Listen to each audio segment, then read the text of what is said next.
This program is brought to you by Emory University.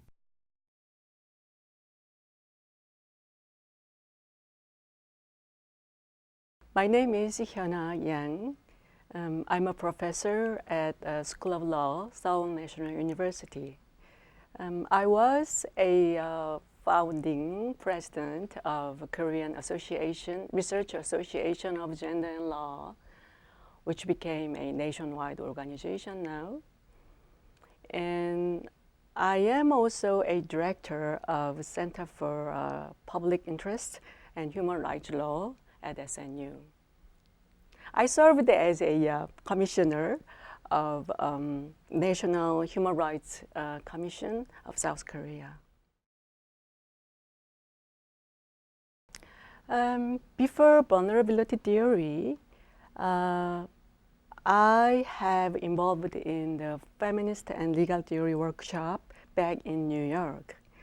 I was a graduate student who are interested in social theory and feminist and cultural theory. And I came to be very interested in the legal field as well. That's how I knew Professor Martha Feynman. At that time, she ran the FLT at Columbia University.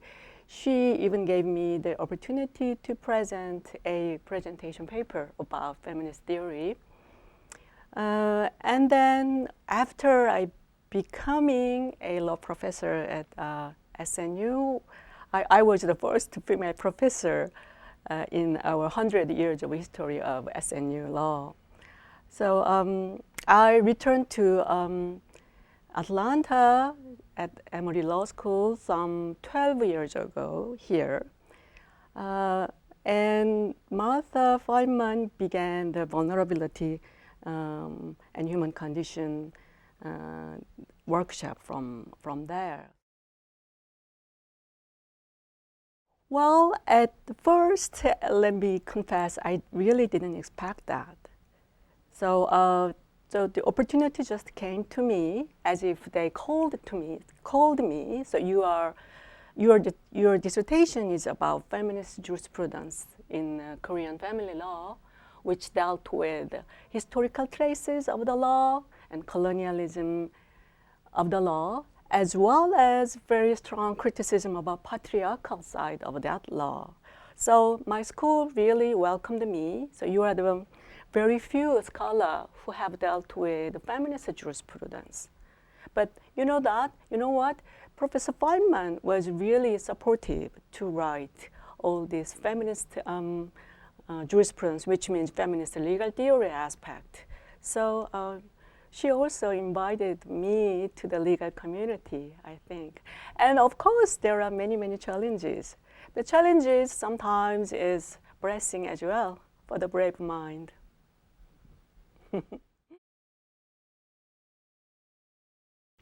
As I said, that Korean Association of Gender and Law became a haven for legal scholars who became to be interested in the feminist legal theory.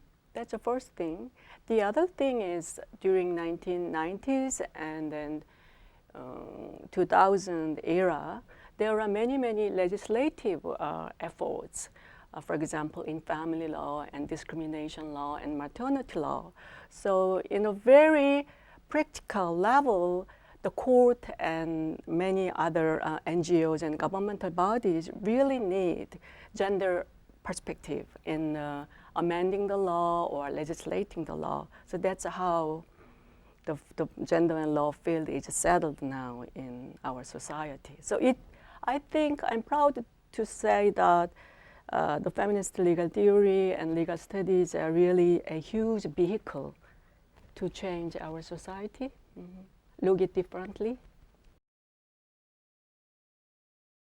Well, I made a, let's say, small contribution to abolish the system called family head, 호주 제도 in Korean. As I said, it's a 100 years old colonial legacy rooted in our civil law. And Japanese imperialist lawyers sort of I mean the politicians try to implant that institution in our law. And this law is related with people's registration law. So it's very much administrative law as well. And our Korean government also are very fond of that because it's very convenient way to control the people. And then I, including my colleagues, try to abolish those system.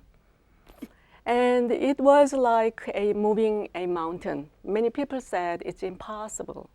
But when I returned to Korea in 1998, people called me, you are the PhD for that hojujedo.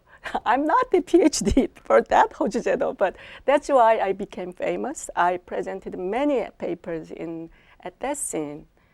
And our constitutional court finally held that this system is incompatible with our constitution. It's against the equality under the law, equality among the genders. But they didn't talk about colonial legacy aspect. I am very regrettable about that. Yes, in 2005, I organized a conference under the name of reproductive rights because Korean criminal law has banned abortion, so they can punish the pregnant women as well as the doctors who perform the abortion. So in the way of my studying, my questioning that abortion phenomena in Korea, I became to know the notion of reproductive rights. In 2005, even my colleagues are not quite familiar with that notion, so they didn't know how to read this words itself. Nowadays, after almost 15 years has passed, now every scholar know what it is, the reproductive rights. Actually, in the last April of this year, Constitutional Court in Korea also declared the abortion ban in the criminal law should be outlawed because this is incompatible with our constitution. So now our legislature, with the help of a scholar, try to draft the new bill, new law regarding the abortion and many reproductive activities. My long-term engagement has been in the issue of Japanese military sexual slavery. At first, I began my research in recording their testimonies. When at that time, that was the late 1990s, there were even many survivors. These days, we only have 20 survivors, and they are pretty old now.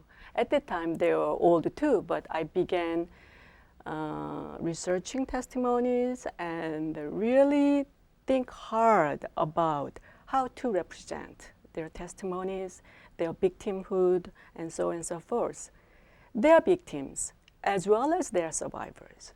So I like to make them as a person who have a full dignity. So in that context, the project of vulnerability and human condition are really meet with each other with this issue. I did not mean only former comfort women are vulnerable people. I mean that they are vulnerable people. I mean that former comfort women were vulnerable people, but they are the people with full dignity and energy. That's first thing, that how I approach to them. The other thing is, who are the victim? Who have been the victim? I really ask that question quite hard because my mother was born in a very similar period that the most comfort women was born. And my mother and then mother's generation was so afraid of not to being drafted for strange causes. So they hid themselves in a very rural marginal area so that they cannot catch by the Japanese police or Korean police, Korean sort of collaborator. And also, many families just married off the younger daughters not to be caught by the police, because Japanese tended to not to catch married women, rather they like the single girls or single woman. So in that case, those generations are in a kind of victim, right? And all the remains families and the community people, all who witnessed all this kind of forcible mobilization, they are also in the trauma of losing, in the trauma of silencing, in the trauma of deprivation. So in that regards, we are the community of victims. So how can you draw the clear line between victim and the survivors? So in that sense, Koreans and maybe Asians and all humankind are victims or vulnerable. So in that regards, I understand how Martha Feynman's notion of vulnerability theory is applicable in a universal cause. That's a huge question. Right now, I am working on to make a new bill for guarantee or systemize reproductive rights in Korea.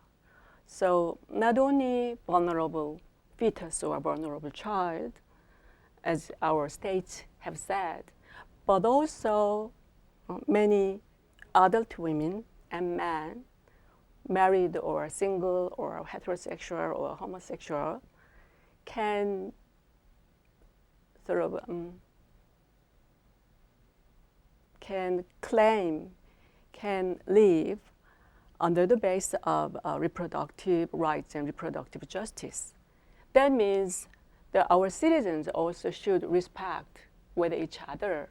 But the first thing our government should do is develop all those systems to guarantee the reproductive justice.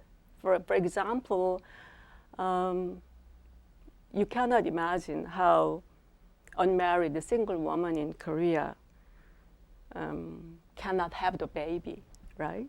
So that they send, if once they have a baby, they tend to send the babies to other countries under the name of international adoption.